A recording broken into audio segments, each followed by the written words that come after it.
You know, they say that it takes a village to raise a child. Well, I believe it takes a village to raise a woman, because you have that whole season where you're a child for a while, your parents guide you, and then you go into adulthood, and then you walk alone for a while. But then you come to a point where you want to evolve and you're ready to just skyrocket. To get to that point, or when you get to that point, if the skyrocketing is going to happen, you need certain people in your circle. And Susie is in my circle. She is my best friend, my ride or die, my sister. She's everything.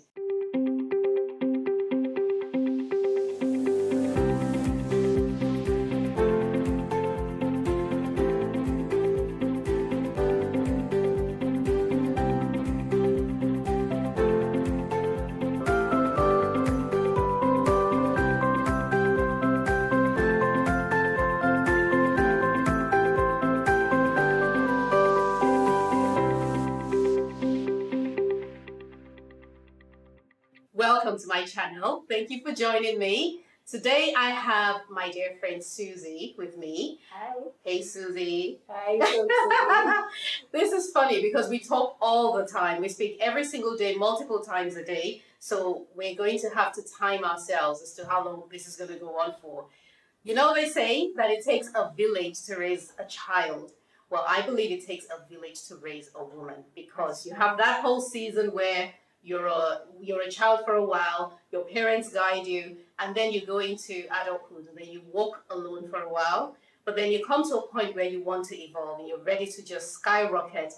To get to that point, or when you get to that point, if the skyrocketing is going to happen, you need certain people in your circle. And Susie is in my circle. She is my best friend, my ride or die, my sister. She's everything. And you're going to find out why by the end of this episode.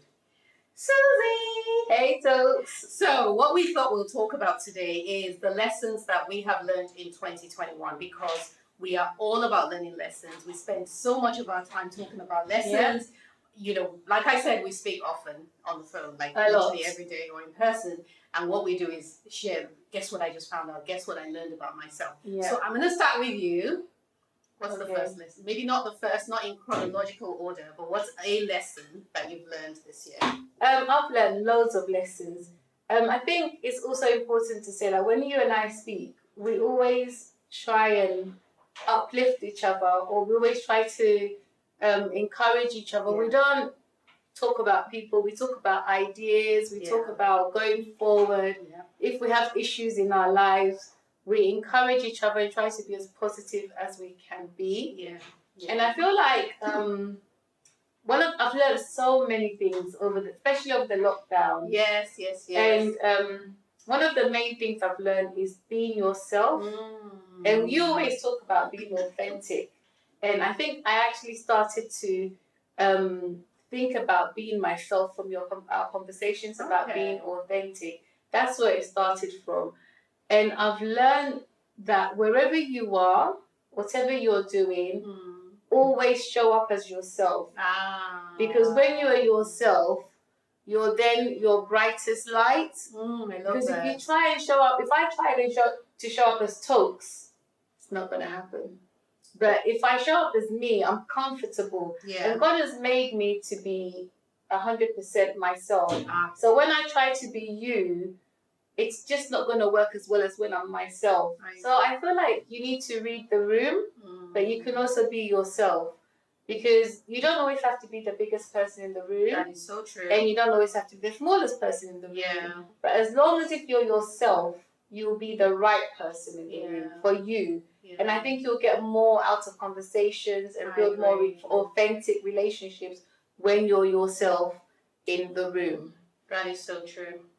I agree 100%, because I believe that authenticity allows you to connect with people. So when you're talking a bit about building relationships, if you come as yourself, you will connect with the people that you are supposed to connect with. That's right. The people that were placed on your path, placed on your journey, they would recognize you. But if you go as someone else, and I'll give an example. We were talking about this the other day. I had an event. It was a business networking event. I'm not fond of networking. I struggle sometimes to go into a room full of people that I've never met in my life, and are in a field where I feel like I'm possibly smaller than they are. Yeah. And this was the situation because of the caliber of people in this room. And so I'm there and I'm like, oh my goodness, can't wait to leave. I'm struggling. Uncomfortable. I was very uncomfortable. And I called you on my way home and I said, I hate networking and this is what happened. And what Susie said to me was, be yourself. Whenever you, and I wrote this down in my journal, whenever you go into a room, go as Toks. And I thought, this is so true. So I'm journaling and realizing that when I go into these kinds of spaces, as much as I love the idea of living authentically, and as much as I want my whole life to be true and authentic, I go there and communicate with people as though I'm trying to project an image of what they think I should be. That's right. So I go into this room and people might look at me and in my opinion, because of what I've come for, because of the sort of event I'm attending, I think they're drawing a conclusion of me that's not really me. Yeah. And therefore, I've got to play up to their expectations. And that's when it becomes difficult being myself. Because you're overthinking it. You're always thinking, what should I say next? Or should I have said this? Should I have said that? But if you're just you, you shine as you are.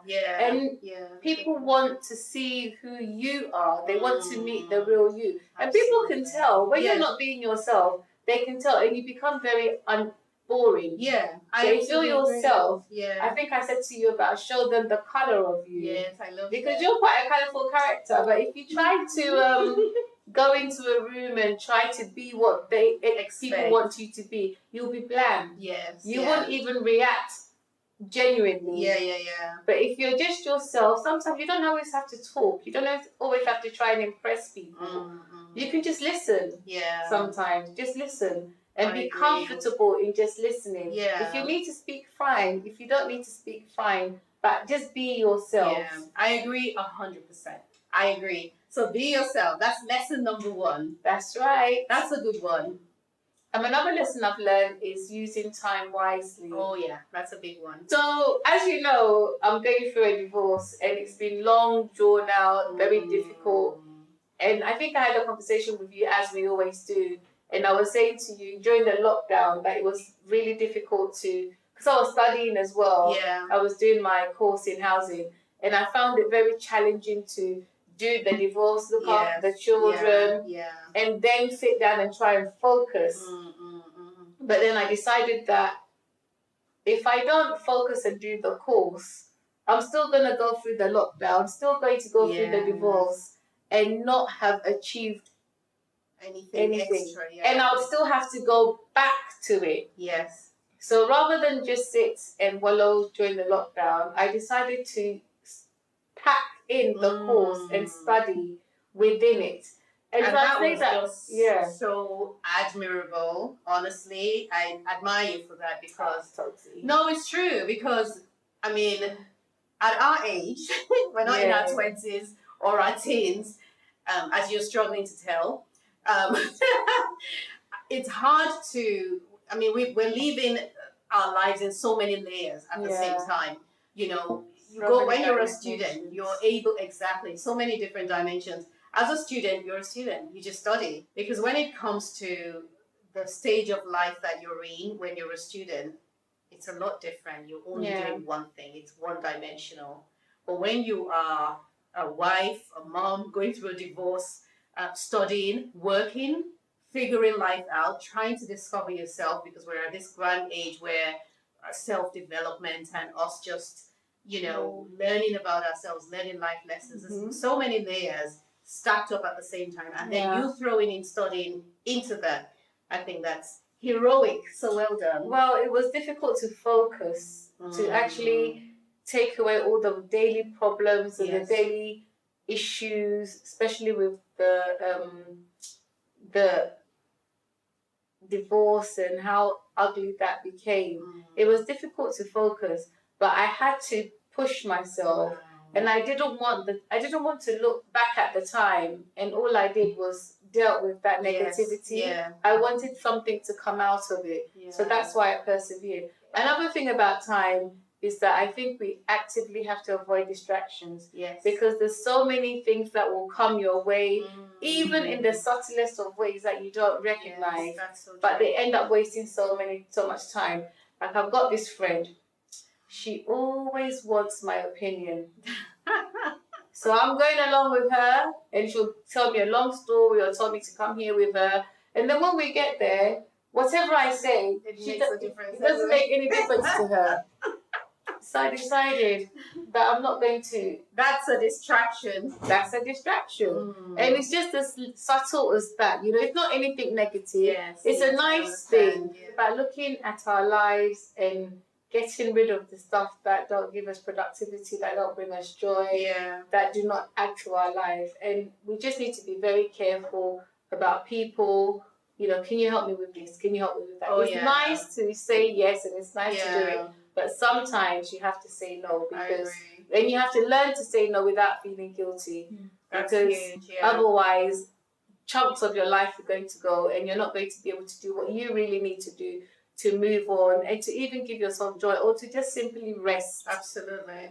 And that can lead to resentment as well. Exactly. I remember a season in my life where I was yes to everyone, and that's people pleasing illness. That's all I can call it, as an illness, because you are doing things to please other people at your expense. Yeah. And we're not talking about important things either. No. So sometimes we do things for people, and it's taking a chunk out of us. Yeah. But they don't even really need it. That's so true. You're sacrificing so much, and they can even do it themselves. Yeah. To them, it's just oh, that's nice. Yeah. Whereas to you, it was a lot. Yeah. So you have to just be careful about what you're doing and ask yourself, this is what I'm doing. If you have to give somebody a lift for an hour and they can take the train, why are you driving for an hour? Yeah, that kind of thing. That's right. You know? Yeah. And that goes also back to time again, from what you were saying about time, is making sure that you are using your time to create. So it's not that you're not simply existing, you're not simply going through life, but you're making sure that your time is working for you and it's producing things for you. Yeah. So my example of that was when only a recent example was a few weeks ago. My son said something to me about what someone had said to him, someone that I know, and I was really upset about it. I was upset enough to be angry and talk about it, even though in that moment I felt God saying to me, this can be as big or as small as you want it to be. Yes.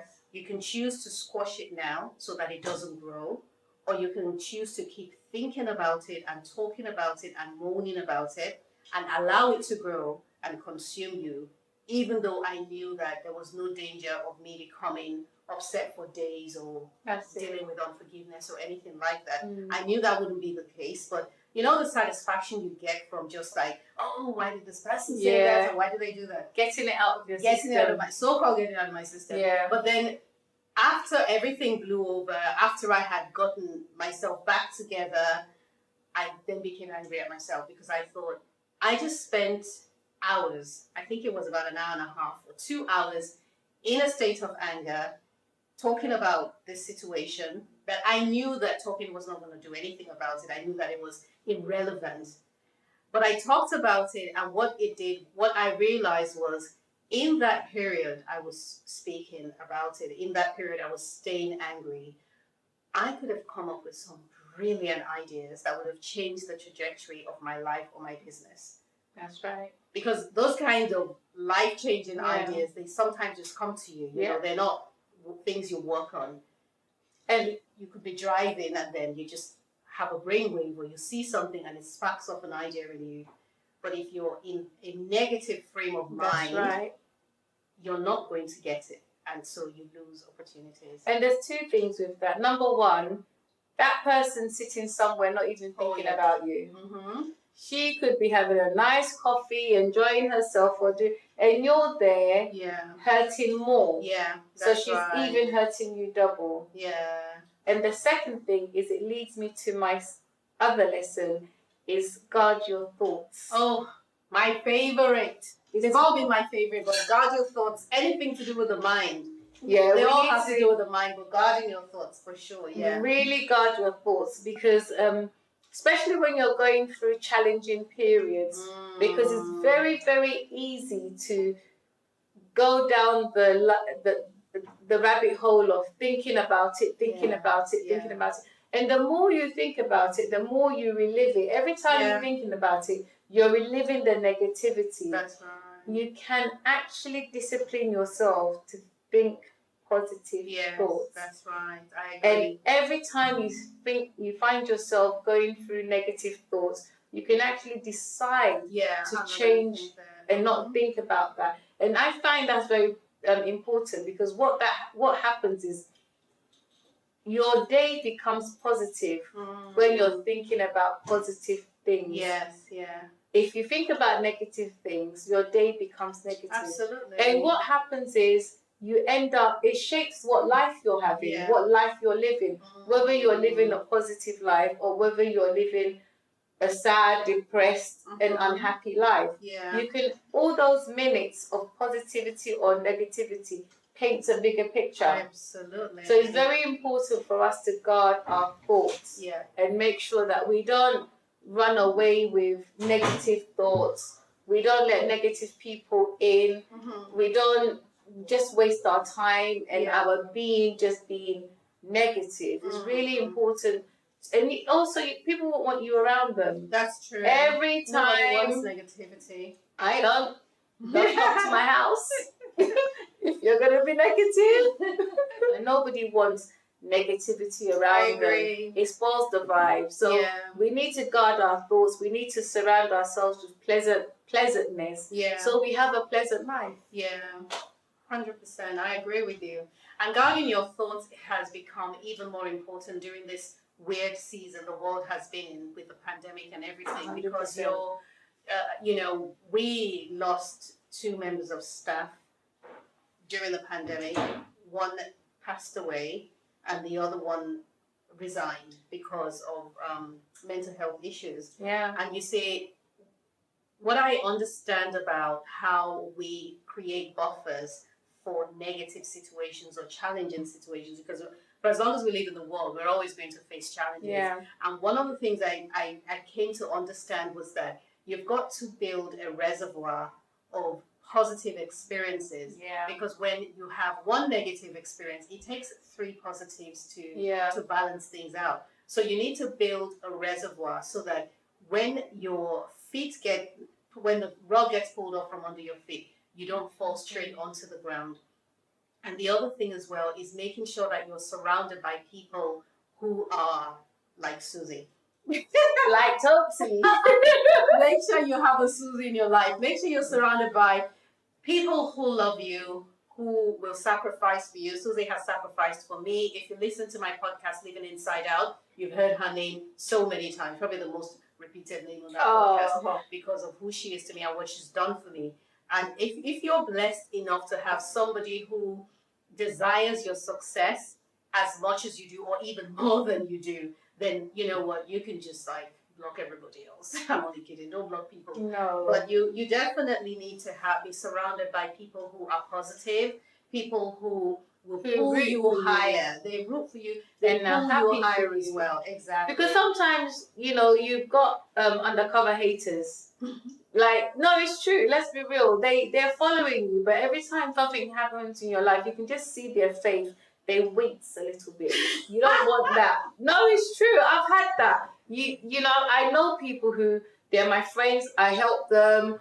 I'm cool with them. But I noticed that when I have a win, they're not really happy. And you need to watch those people because you don't know. I don't want to be too negative, but sometimes they can actually sabotage your efforts. So we need to really have people who care about us, who root for us, who will support us. No man is an island. We all need people. And I used to be the number one cutting people off. But as I've grown, I've realized that you don't always have to cut people off. You can manage people. You have to know yourself. I have this saying that I heard, and it's my thing. You have to know yourself, and you have to know where you're placed in people's lives. Yes, that's good. Because sometimes we think we are at a certain point in people's life, but that's not where they see us. Yeah. So you need to know where you are in people's lives and where they are in your lives, and manage the whole situation so that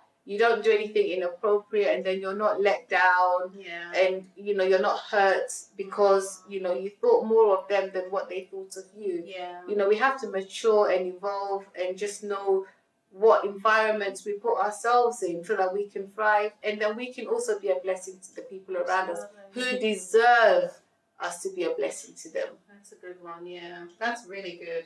I agree. I think that for women who are, or people who are entrepreneurs or who are in business, the people you have in your space is important. One of the challenges I had when I first became a woman in business, became a businesswoman, or got into business, was having people in my space that understood what my struggle was as a mom and as a business owner, because that's a very unique blend of challenges and life that's very different from being a career person or being a stay-at-home mom. It's all very different, right? And so having people, because I remember none of my friends were in business. None of my friends were entrepreneurs at the time. I was the only one. And but I very quickly realized that I needed to expand my network. When I spoke to a friend of mine and I said, hey, I've just launched my website, can you have a look and tell me what you think? And she came back with a comment that I realized that she didn't understand what I was doing. So it was a very helpful comment. It was very positive, but she didn't understand what I was doing. It was, it was very different. And so even if you don't have people in your circle that feed you in a specific area of life, you can garner knowledge and inspiration from other people.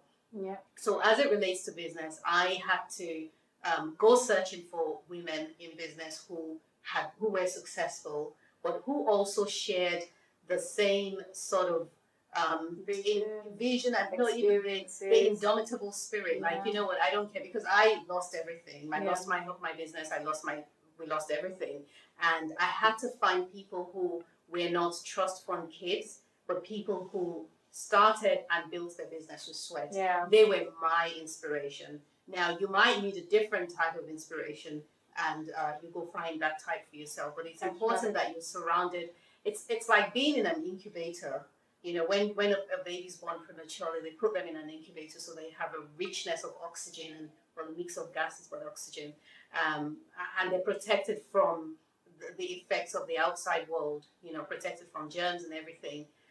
And sometimes you need to put yourself in an incubator, especially if you're dealing with a new idea, or you have a new vision, or you're feeling vulnerable, or you are surrounded by, you might even be surrounded by go-getters and you feel that you're the only person that's not doing much.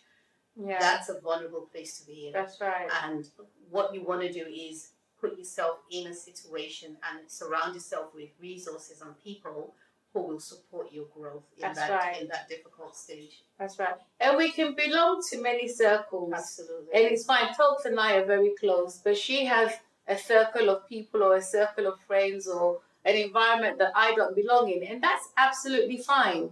That's what she needs to move her business forward. I'm not part of that business, but then I'm her friend and I support her in this way as well. So, don't be afraid to venture out, to meet new people, to move from your normal environment. There's nothing wrong with that. It brings growth, it brings a colorful life, new experiences. Absolutely. And it just makes you a better person. We don't always have to stick to what we know. Growth comes from being in a different circle. Sometimes you'll step into one circle and you'll be the biggest person there. And then the next circle, you'll be the smallest person there. Both are okay. Yeah. It doesn't matter where, as long as if you bless and then you get blessed, it's fine. You just need to just be yourself. Be yourself. Exactly. Be yourself. Absolutely. So, Toks, I've heard you mention about dreaming small. Yes. So tell me about it. Dreaming small, because everyone tells you to dream big. Yeah. That's all we ever hear is dream big. Mm-hmm. And I'm guilty of that as well. I've told people, dream big. I shouldn't say guilty, because there's nothing wrong with dreaming big. There's nothing wrong with being told to dream big or wanting to dream big, and we should. But you see, the trouble with only ever dreaming big is that you set impossible goals for yourself, which is good because you're supposed to set impossible goals for yourself. But you can get very easily discouraged because you're so far away from it. So, but when you dream small and then you achieve that small dream, then you can dream another dream, isn't it? And then go on to the next. And it's more exciting. And it's more exciting. You don't have to wait so long. Exactly. And you're able to look back and you can see a trail of events. Wins. A trail of wins. And you can see growth. Someone said to me the other day, you're always growing. And it made me think, am I always growing? But I understood what she said. And the only reason she said it was because I had told her a series of small dreams I had over the years. So and accomplish them. And in all honesty, I never said, hey, let me dream small. It's just that I look back now and I see that I was dreaming small, but I didn't realize it. Yeah. So you have the big picture. So this is how you dream small. You have the big picture in front of you. You have your vision board and all of those wonderful tools, your journaling, and you have a very clear idea of where you're headed. But your mindset is really important. You want to make sure that your mindset is flexible. That's right. You are open to how it comes together. That's right. And that is so important. Yeah. Because if you're rigid and you say, I'm going to do this, I'm going to do that, I'm going to do that, I'm going to do that, if point B doesn't materialize, it means you can't get to C. Whereas if you have an open mind and you're flexible about how it all comes together, if point B doesn't happen, you know that point BA or B2 might happen. Yeah. Right? Yeah. I have an analogy for that actually that I was thinking about yesterday. And I was thinking that for me, life is not. I think when we're young, we're taught that life has to be a destination. So you have to be a doctor, an accountant, or whatever, and you have to get to a destination.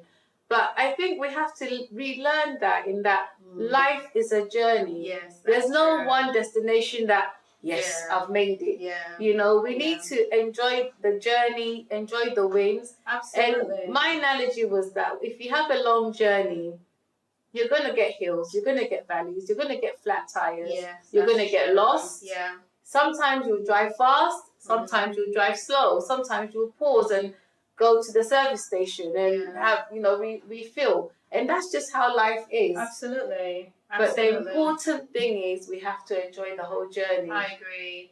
So regardless of which part of the journey you're at, try enjoying the journey. But how can you enjoy the journey? Say I have this dream and I want to start a business, or I've started a business and I have 7 figures I want to hit, and I've been hit from every angle with more bills to pay, disappointing sales results, customers who are unhappy with what I have to offer, suppliers who are letting me down. How can I enjoy that? See, that's a whole load of negatives right there. And that's life though. That's the challenges you face in everyday life. But I actually wake up and think, I actually do this. I wake up and think, how am I going to make today nice? Yeah. It could just be a coffee at Costa or wherever. It could just be talking. It could just be, having family around for that particular day. You've got to actively inject positive activities into your life. So you've got to be intentional. You don't just wake up and lumber out of bed and see what life throws at you. You have to be intentional. You can't say that because I want to do this, I'm not going to do any fun things until I get there. Yeah. Eat a nice meal. Yeah. I mean, eat good food. Yeah. That's really important. Absolutely. Enjoy eating good food. Take time out. Laugh. Meet your friends for lunch. Have a coffee. Watch something that makes you laugh. A nice program that you like. Go to the cinema. Whatever it is, just inject those little fun things in. Because it makes the struggle much more bearable if you know that you've got something to look forward to. Absolutely. Rather than everything just being a slow. Those days are gone. You can't live like that no more. We don't know how long we have. And if you put off enjoying life until next year, we might not make it till next year. Yeah, I agree with the small wins. The small, and the thing about dreaming small is making sure that you're stopping to celebrate and recognize that things are happening. That's right. You know, so when the day that you received your logo, that's a small victory. That's a small dream come true. The day that you got your first order, that's a small dream come true. The day that you had a customer review, you know, you have to look at. I had a small one recently, and I did a little video of it on my social media, and that was because our shopping bags were delivered to the shop. Saw that. Did you see that? So I've always used, from when I opened my boutique, I initially, or have always had up until very recently, had plain white bags, nice luxury boutique bags, but plain white bags with our logo stuck on it. And that was not my desire. That's not what I wanted to do. My excuse, what I told myself was, it's too expensive. So even though you don't feel like if you're progressing at any one time, you're building roots, like you say, or you know, you're putting the work in, the foundation in, so that when it starts popping up, it's solid. That makes sense. I love that. But I want you to talk about your favorite, which is abundance, because I love abundance. Oh, abundance. Abundance, I don't even know if it's my favorite. It probably is one of my favorites. Well, you speak about it very well. Especially now, because this, you know, I have this seasons in my life where I call them buzzwords, when I have a particular word that just keeps showing up and I'm learning about it. And abundance is the season I'm in, is a season of abundance. And I don't mean wealth. That would be nice. I don't mean wealth. Well, it's happening. Amen. Not one day. We're in abundance. We